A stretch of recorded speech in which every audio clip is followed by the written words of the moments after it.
Donald Trump আমেরিকার president হওয়াতে বাংলাদেশের অনেকে আতঙ্কগ্রস্ত হয়ে গেছেন যে ট্রাম্প প্রেসিডেন্ট হওয়াতে বাংলাদেশের নাকি অনেক ক্ষতি হয়ে যাবে।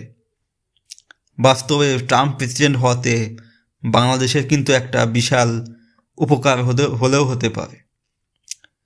বাংলাদেশ অর্থনৈতিকভাবে একটা ব্যাপক সুবিধা পেলেও পেতে পারে। ট্রাম্প প্রেসিডেন্ট হওয়াতে বাংলাদেশে চীনা বিনিয়োগের একটা বিশাল দুয়ার খুলে যাবে।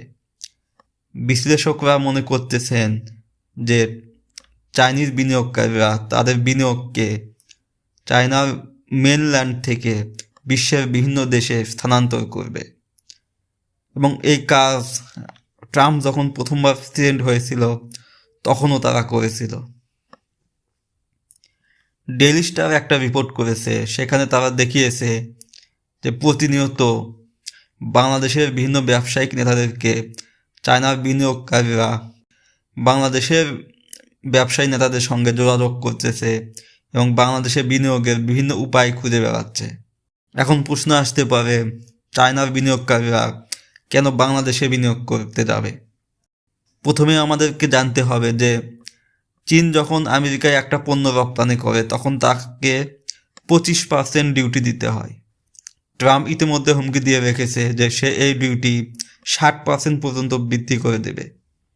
তখন কিন্তু চীনা পণ্যের পক্ষে আমেরিকার মার্কেটে কম্পিটিটিভ প্রাইসে বিক্রি করা খুব কঠিন হয়ে যাবে।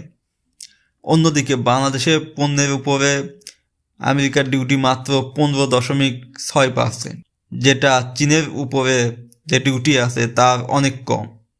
এ কারণেই চীনা কোম্পানি যদি সেই একই পণ্য বাংলাদেশে উৎপাদন করে তবে সেটা সহজেই আমেরিকার মার্কেটে একটা কম্পিটিটিভ প্রাইসে সেখানে প্রতিযোগিতা করে সেখানকার মার্কেটে টিকে থাকে। অন্যদিকে আরেকটি সুবিধা আছে, বাংলাদেশের উৎপাদিত পণ্য চীনের মার্কেটে ডিউটি ফ্রি রপ্তানির সুবিধা পায়। মানে বাংলাদেশ যে কোনো পণ্যই রপ্তানি করুক না কেন তাকে কোনো ডিউটি দিতে হয় না।